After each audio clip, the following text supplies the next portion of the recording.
Hey everybody who's watching, I'm Easton Cueva, and I'm going to go through my final for the ESOC7080 Curriculum Theory and Social Studies Education. It's going to be pretty boring, so bear with me.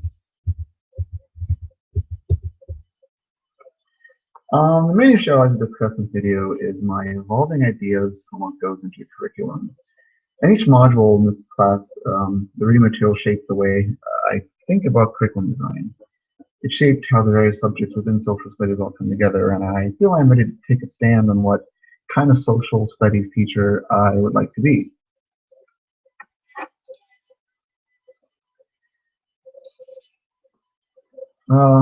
Here's a quote from one of the first readings from Stanley. Democratic thought and action. Citizenship must be learned, and schools are places where children receive formal training as citizens. Just moving on here, it says education method versus social outcome. This here is Stanley was sort of doing a comparison between Dewey's approach to transformation and Counts' approach to transformation. And I think it's difficult to really choose between one of them. I think they're kind of both happening at the same time.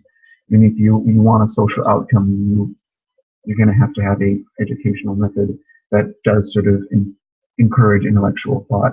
And if you had an educational method that did encourage intellectual thought and inquiry and all of the good things, you're going to have social outcome. Students are receiving education in school, and they're engaged in a social process, so there will be a social outcome. And so that outcome will be either transmission or transformative, and I feel that it should be transformative. I believe the ultimate goal of studying the social sciences should be social transformation. I feel that if my students are not introduced to transformative ideas in my classroom, they're not likely to be introduced to them elsewhere. And even so, chances are it won't be in a setting that encourages a more intellectual process over other means of processing through those ideas. By this, I mean, how can a student place their personal struggle in a societal context that has historical, economic, and sometimes racial and gender aspects? And that's a context that they may not be prepared to analyze intellectually. So when considering the status quo, I feel it's not an arrangement that is to the benefit of students from marginalized groups. So as school citizenship is considered, here it says in Stanley, schools are places where children receive formal training as citizens. And does that formal training, I feel, reinforce the status quo of race and sexualities? And I think it may. So this quote here from Lautheiser and McIntosh, I feel it suggests that the classroom is a microcosm society with corresponding consequences for what students learn, and that will stay with them as adults. By going back to the original quote, to that quote, and sort of extending it, it says that the conversation becomes further complicated with the intersectionalities of race, class, and ethnicity. Therefore, one can see the ways that the entry doors to civic life being slammed shut upon the queer body's approach. So I think it's important to understand that there's these corresponding consequences that will be part of the explicit, implicit, or hidden curriculum, which is kind of what Eisner described. So if you'll teach for transformation is how I will be looking at my curriculum. It'll be how I evaluate my lessons and content. I'll be always asking myself what opportunities for social transformation are there in this lesson. So I'm going to move on there and sort of look at the main subject that I'm interested in and sort of think about it in how it relates to transformative social studies.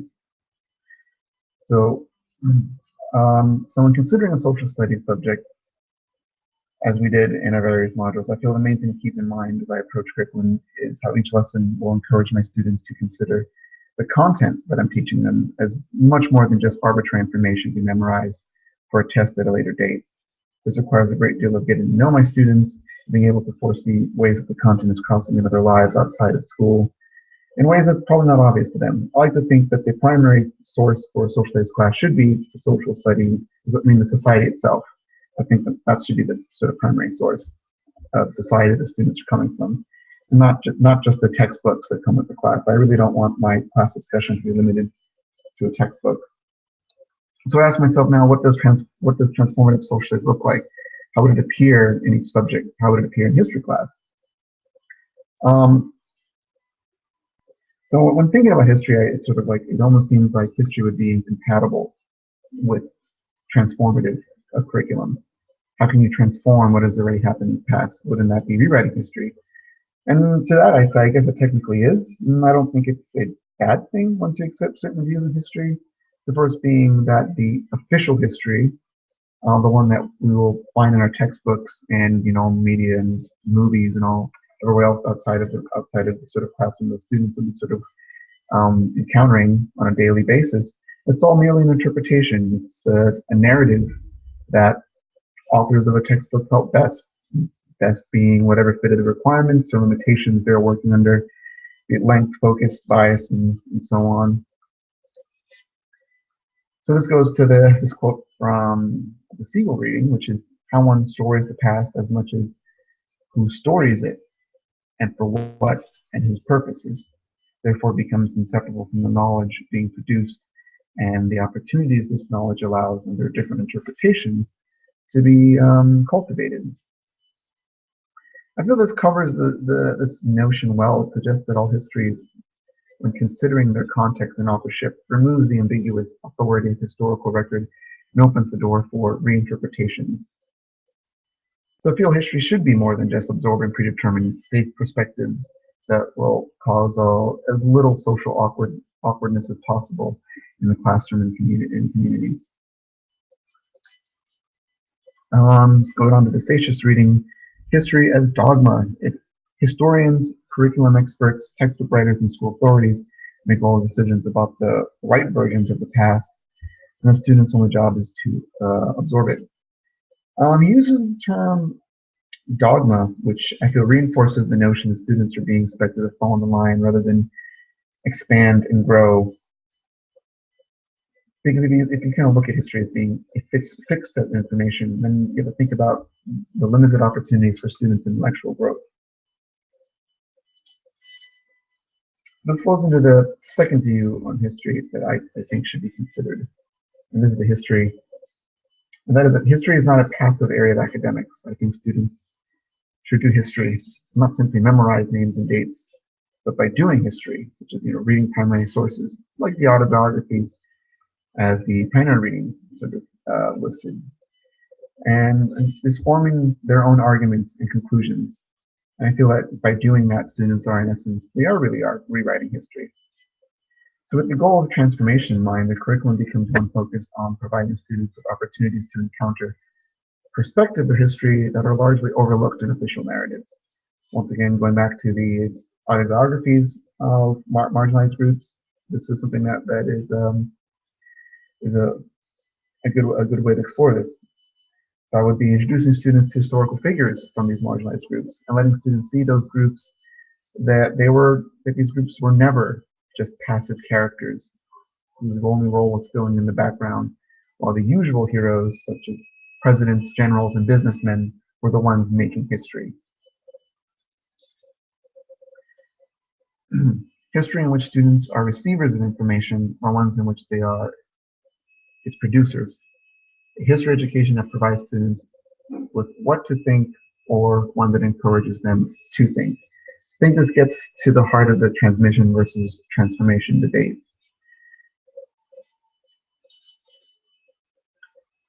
And when do they learn to compare two accounts of the same chronicle events? And when they do so, what kind of explanatory means do they need in order to deal with their differences? This is out of the Seixas piece, where he was mostly sort of referencing Tom Holt. And I really like this because Tom Holt was very much trying to get students introduced to the process of historiography, which the reading states is usually closed to them. It's like a finished process students don't get to interact with. And I feel I want my students to have that opportunity. I want them to sort of know what history is as far as an act and not really something that they sort of passively are experiencing. I'm not necessarily looking for conflicting accounts of history, but just primary sources that can turn narratives on top of their heads. So this goes to like the final issue that I sort of thought about and struggled with when it comes to curriculum and transformative social studies. And then is what is the realistic opportunity to teach for transformation when considering much of the direction of my curriculum will be set by state standards? I feel that standards are a challenge, but they also can help in narrowing down the focus on what exactly I want my students to think about in a transformative way. I feel this is a game of opportunities. I will need to think carefully about the way I can meet the standards while finding opportunities to keep the goal of social transformation all in the mix of my lesson planning. Now, about how do I practically approach the content that the standards are guiding me on? I think this is where the postmodern critical theory approaches that were in the Seychelles-Siegel readings come into play. While there's a lot of theory in the readings we did on those new modes of thought, I think I can find ways to manifest those ideas in my practice. An examination of school textbooks might yield interesting subjects of progress not previously made explicit to students. I'm not sure this is what Seychelles was calling for, but I think taking apart the textbook, especially on the first day of class, on the first day of each new section, would be a great way for students to experience rudimentary inquiry-based history. We could, as a class, look up the authors and editors, look up what school they went to, what area of studies they hailed from, maybe look at their previous published works and see if there's anything we can get about what interpretation of history they'll be presenting us in their textbook. Continuing on that same page out of Seychelles reading, if there were questioned in terms of the reasons that school authorities would want students to be exposed to historical progress, then they would have moved into the postmodern terrain. A little difficult because it's somewhat misplaced in the context of the original presentation of that passage. But I'm sort of using this as sort of question school authorities. By this, I mean the people who decide what should go into curriculum, what should go into state standards, and give my students the opportunity to see the standards as they're sort of applying to me as their teacher, and take those standards apart, look at the wording, the way that they're sort of worded, and see if there's any sort of hidden curriculum that could be in the way that it's worded and what they're wanting me to teach them, and what if we sort of explore the event in history for that theme, see what sort of is hidden, what is sort of overlooked from, and basically going back to the marginalized groups and getting away from the official narrative of history, things like that.